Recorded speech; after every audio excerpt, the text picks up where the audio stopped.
Hoy voy a hablar sobre Dragon Ball, así que agarra un bocadillo y acompáñame. No sé ustedes, pero yo soy una persona nacida a inicios de los 2000, así que durante toda mi infancia nací y crecí viendo Dragon Ball y Dragon Ball Z, entre otros. Era un fenómeno gigantesco que todo el mundo amaba, pero personalmente nunca fui un gran fan, especialmente de la etapa Z de Dragon Ball. Esto se debe a algunas cositas, algunos conceptos que siempre me hicieron no disfrutar tanto de la obra. Sé que mucha gente comparte esta opinión porque he hablado de esto en internet varias veces y al final decidí hacer un video al respecto. Recordando además que estos no son defectos técnicos de Dragon Ball, así que este video no es una crítica súper estructurada sobre Dragon Ball y tal. Es solo un video en el que hablo de algunas cosas que me parecen un poco raras de Dragon Ball Z y Super, y quería saber su opinión, tanto de lo que les gusta de la obra como de los que no. Así que siéntense y acompáñenme. Vamos allá. Niveles de poder. El elefante en la habitación. Creo que cualquier persona que haya visto algún video, texto o cualquier tipo de contenido crítico sobre Dragon Ball se habrá topado con el tema de los niveles de poder. Después de todo, diría que este es prácticamente el padre de todos los problemas de Dragon Ball, al menos para aquellos que han visto la historia. Habrán escuchado a varias personas quejarse de cómo los personajes escalan de poder de forma absurda, con las transformaciones y todo eso, pero no es necesariamente de eso de lo que vine a hablar. Creo que este es el mayor problema de Dragon Ball, precisamente por los problemas menores que acaba creando. Y para darles un pequeño ejemplo, voy a empezar a hacer una lista de problemitas que surgen en Dragon Ball gracias a los niveles de poder absurdos. El primero de ellos es que las peleas son monótonas. Cuando veía Dragon Ball, mi fase favorita del anime era Dragon Ball clásico, precisamente por lo diferente y creativo que era. Dragon Ball clásico era esa fase en la que Goku todavía era un niño y la historia era súper loca. Goku era un chico ultra fuerte con cola de mono y junto con una chica rica, un cerdo que habla y un tipo sin nariz, iban en busca de esferas que podían conceder deseos en una historia futurista. Dragon Ball clásico era esencialmente una historia de aventuras, incluso con muchos combates, pero era al fin y al cabo de aventuras. Incluso en las primeras competiciones de lucha había muchas ideas creativas que hacían que todo fuera muy divertido. Por ejemplo, teníamos varios oponentes con habilidades muy diferentes, y se le daba mucho espacio incluso a la comedia. ¿Quién no recuerda, por ejemplo, uno de los primeros torneos de lucha en Dragon Ball clásico, donde había un tipo que olía muy mal? Ese era su poder, ser apestoso. Y la persona que podía enfrentarse a él era Krillin, porque Krillin no tenía nariz. Miren el nivel de la cosa, era ridículamente gracioso, pero aún así muy creativo. Sin embargo, cuando llegamos al tema de los niveles de poder, todo esto llega a su fin en Dragon Ball Z. La historia comienza a volverse más seria y todo se reduce a peleas, peleas y más peleas y quién es más fuerte, etc. Les dije que cuando era niño no me gustaba Dragon Ball y esto era una de las primeras razones por las que no me gustaba. Yo era muy fan de dibujos que presentaban varios poderes diferentes e ideas muy diferentes, como Ben 10, por ejemplo. Era un dibujo muy loco donde Ben 10 se convertía en 500 aliens diferentes y cada alien tenía un poder distinto. Y no podía entender cuando la gente me decía que Dragon Ball era bueno, porque los personajes tenían poderes todos iguales, con las peleas de Dragon Ball volviéndose cada vez más sobre niveles de poder, al menos en el anime, las peleas terminaron volviéndose cada vez más iguales. Todos los personajes de Dragon Ball Z vuelan, todos lanzan explosiones de ki, todos luchan artes marciales y todos controlan muy bien su ki, etc. Es decir, todos son iguales, solo que uno es más fuerte que el otro. Esto banalizaba el anime de una forma muy graciosa. Por ejemplo, esto es Goku luchando en Super Saiyajin 2 y esto es Goku luchando en Instinto Superior.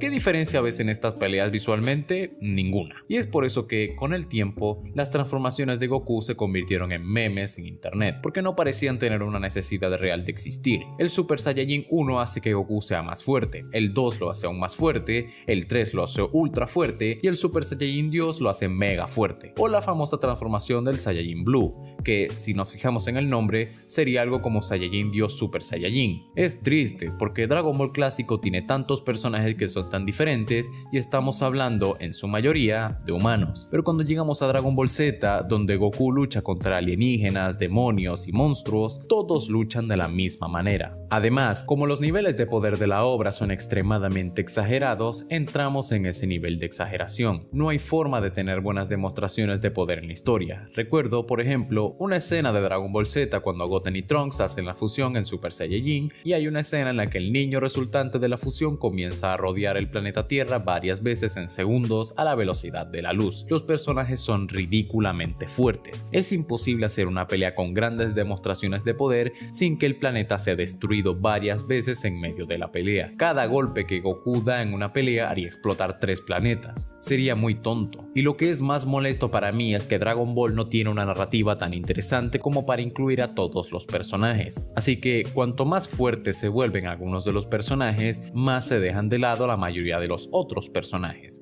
porque Dragon Ball es un anime de golpes. Entonces, todos los personajes que no son Super Saiyajines terminan inevitablemente quedándose atrás, porque como no hay estilos de lucha diferentes, no hay cosas que hagan que estos personajes sean importantes, simplemente se quedan atrás. Voy a darles un ejemplo comparando a Dragon Ball con otra obra, pero por favor sean comprensivos y no me tiren hate antes de escuchar. Algunos de ustedes probablemente ya han leído One Punch Man. Para mí, One Punch Man es como mi Dragon Ball de la infancia. Tiene todo lo que yo quería que Dragon Ball tuviera, pero no tenía. Quien haya leído One Punch Man entenderá lo que voy a explicar. One Punch Man es ese manga de Saitama, el calvo que es más fuerte que todo y derrota a todos de un solo puñetazo. También tiene niveles de poder extremadamente descomunales, pero los estilos de lucha son muy diferentes. Mientras que en Dragon Ball todos luchan con artes marciales, en One Punch Man hay un montón de cosas diferentes. Hay gente que usa telepatía, poderes psíquicos, robots, láseres, artes marciales y un montón de otras cosas. Esto ya ayuda a la historia, porque tener varios tipos de personajes diferentes y estilos de lucha diferentes hace que la historia no se reduzca solo a los niveles de poder, y todavía podemos tener varios momentos destacados para esos personajes que son débiles. Me encantaría ver una pelea en este estilo en Dragon Ball. Por ejemplo, imaginen cómo Goku podría vencer un tipo al que no simplemente puede golpear. De hecho, hay un personaje así en Dragon Ball Super.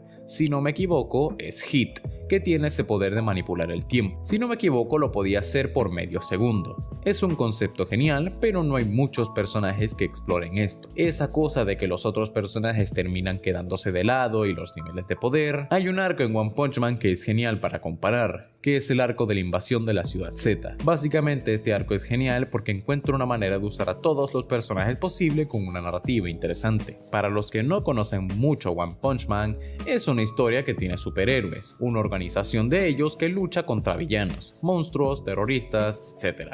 En este arco, unas personas fueron secuestradas, incluyendo un niño que es hijo de un tipo importante. Este niño fue llevado a la base de los monstruos y villanos, que está en el subsuelo de una ciudad llena de monstruos. One Punch Man, al igual que Dragon Ball, tiene muchos personajes que son como Goku, por ejemplo, Tatsumaki y Saitama, que podrían llegar, dar un golpe y destruir la base de los villanos por completo. Pero si simplemente llegaran y destruyeran la base, no salvarían a los rehenes. Entonces, la organización que controla a los héroes envía a todos los héroes más fuertes de clase S que tienen disponibles a la ciudad subterránea solos, ya que no pueden simplemente encontrar al niño, agarrarlo y salir. Tienen que buscarlo primero, etc. Es decir, la narrativa está construida de tal manera que tenemos personajes extremadamente fuertes, pero no pueden resolver todas las situaciones solos. Esto hace que necesitemos la ayuda de otros personajes. Gracias a esto, por ejemplo, tenemos varios héroes que son mucho más débiles que Tatsumaki y Saitama que aparecen en este arco, y tienen su momento de brillar, tienen sus propias peleas y su propio desarrollo. Vemos varios estilos de lucha diferentes, varios poderes diferentes, precisamente porque tenemos una forma de desarrollar la historia en la que Saitama, por ejemplo,